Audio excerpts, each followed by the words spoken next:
Сегодняшний выпуск посвящен победе Федора Емельяненко над Чалом Сонаном. Вот я сегодня в специальной маечке. Все, поехали.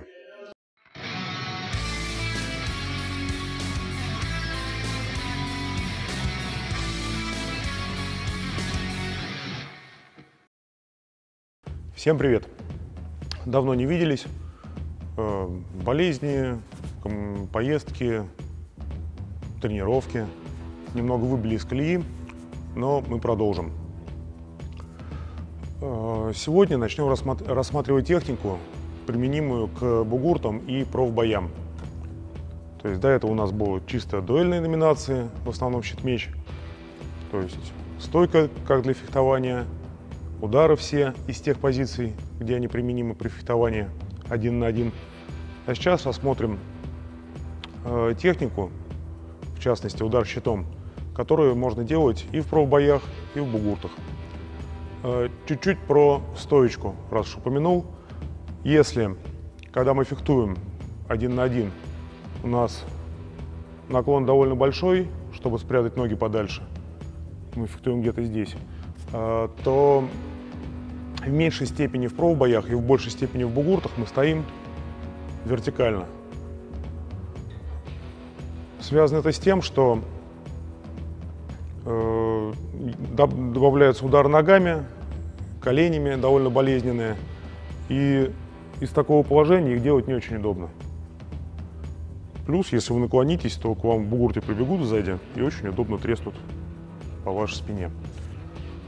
В профбоях ситуация чуть другая, там можно и пофехтовать, но все равно все предпочитают стоять вертикально, это просто легче, а там требуется экономия и выносливость.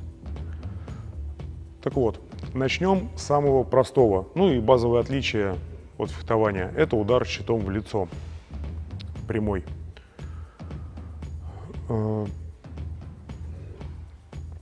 Что лучше всего делать, чтобы его освоить? Нужно найти тренера по боксу, либо по ушу, либо по любому ударному единоборству. Они точно знают, как хорошо бить левой рукой. Я так и сделал. Вот я подошел к умным людям, они мне показали. С тех пор мой удар щитом улучшился. Это же и вам рекомендую сделать. Здесь я расскажу только то, что усвоил я сам, то, к чему я пришел вот через несколько лет практики, именно когда бил щитом. Это необходимо, потому что вот когда я в профбои пришел, что я только не делал с этим щитом. Ну понятно, что тут трудного, тяжелую штуковину в руке надо взять и треснуть. Но все не так просто, как водится. Когда вы будете объяснять тренеру по какому-нибудь ударному единоборству, что вам нужно вам будет следующее. Для профбоев нужен короткий, очень быстрый и жесткий удар, ну, джеб фактически. Либо с небольшим подшагом, либо с места, с вкручиванием таза, либо удар с шагом разноименной ногой. Тоже не очень длинный. Куда-то далеко тянуться в доспехе не всегда нужно, но если освоите, будет прекрасно. Я не использую таких ударов. Все удары обычно, это когда в профбою стоишь, где-то рядышком с противником все парируешь, защищенные позиции, и просто пропихиваешь коротенькие удары. Ладно, идем дальше. По технике нанесения удара. Сейчас щит положу. Какие критерии надо выполнить? Во-первых, должна быть жесткая конструкция. Нет, начнем не с этого. Вам надо максимум своего веса принести в голову противника. Удар должен быть, понятное дело, сильным. Нам не нужны просто вот бросочки такие. В шлеме человеку не очень это как бы заметно. Нам нужно человека реально сотрясать. Соответственно, нужно принести максимальный свой вес в противника. Это достигается тем, что с передней ноги убирается вес, либо как раз за счет шага, либо за счет вкручивания бедра упором на заднюю ногу и жесткую конструкцию. То есть у нас получается жесткая задняя нога, жесткий таз, жесткий корпус и жесткое плечо с рукой. Это должно все быть в конце удара. Вот момент, когда вы стукнули противника, вот это все должно быть единой конструкцией. Как только вы что-нибудь расслабите, получится, что вы бьете одной рукой и донесете до противника только вес от локтя со щитом. Это в доспехе немало. Даже такой удар чувствителен, но гораздо он будет лучше, если вы всю свою тушу туда вложите. Да, и, конечно, скорость. То есть, насколько вы быстро вот эту дистанцию рукой прошли, настолько сильно вы ударили. Нам нужно вложить вес и вложить его максимально быстро. Про положение. Положение руки. В конце удара полностью руку не выпрямляем, локоть немного подсогнут.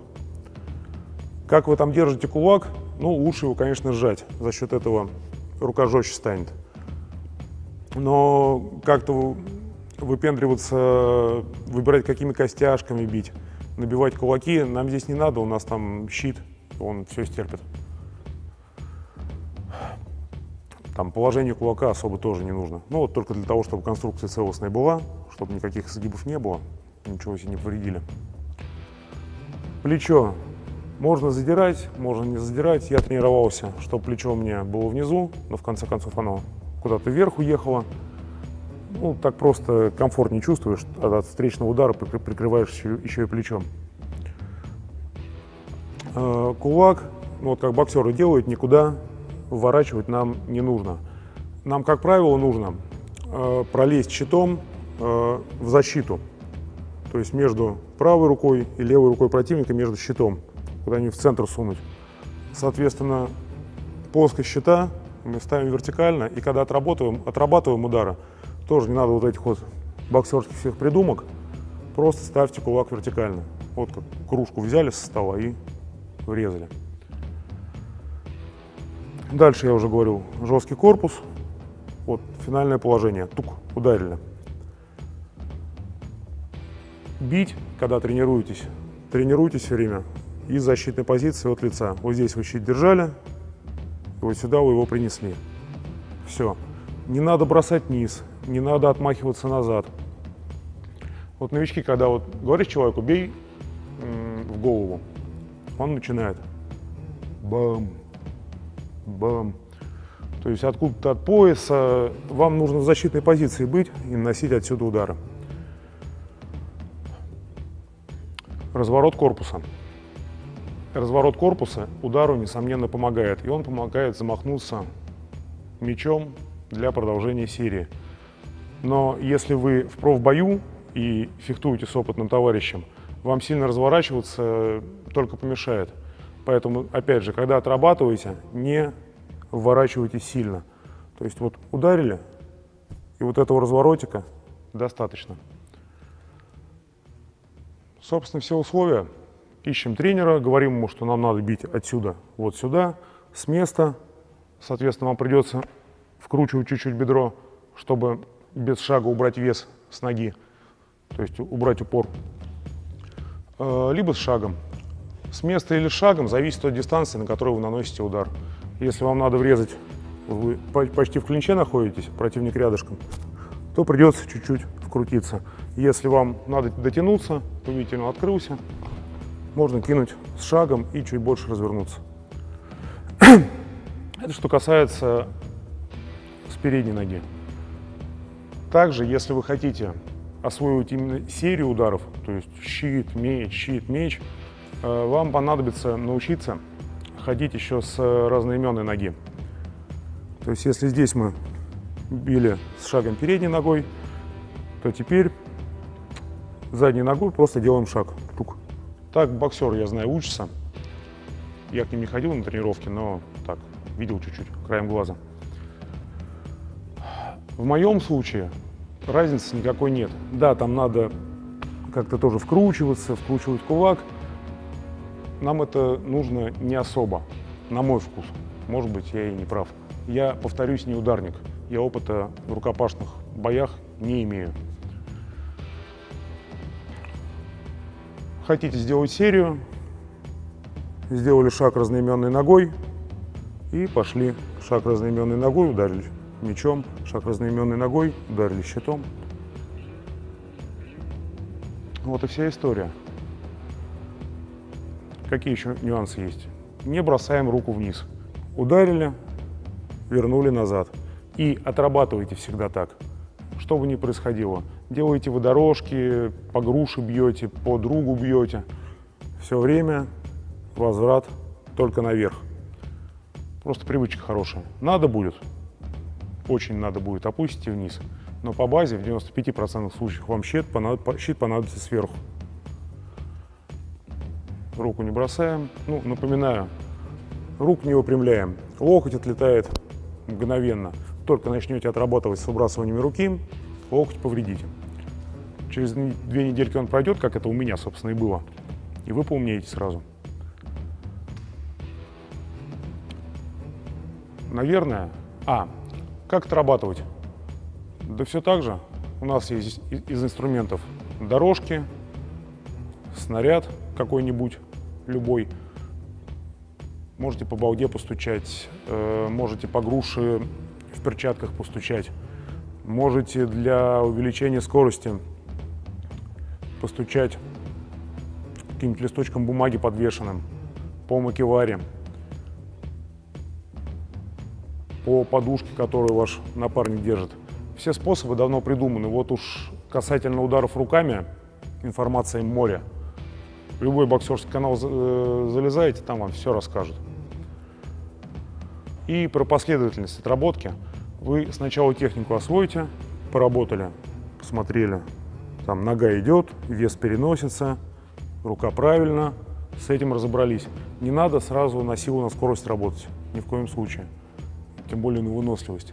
Вот технику освоили, потом растите скорость.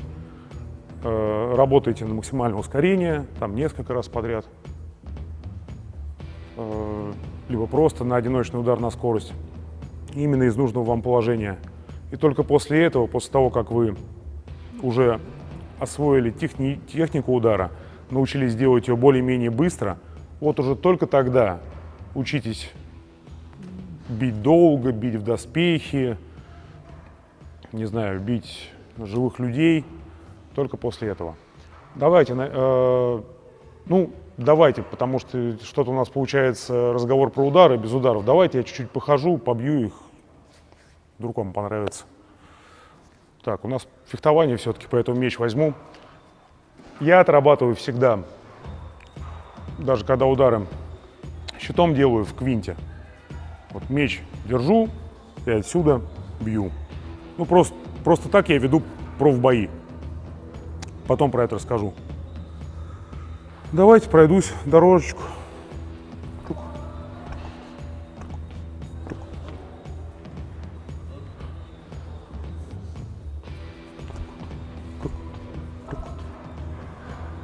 То есть отрабатывая дорожки, предплечье держите перед собой, закрываясь от воображаемого удара.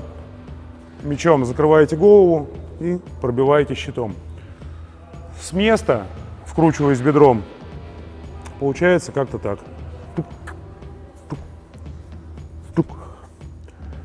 Собственно, разница в движении ноги только то, что она не шагает.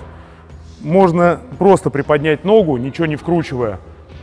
Получится, строго говоря, примерно так же. И со сменой стоечки, с шагом разноименной ногой.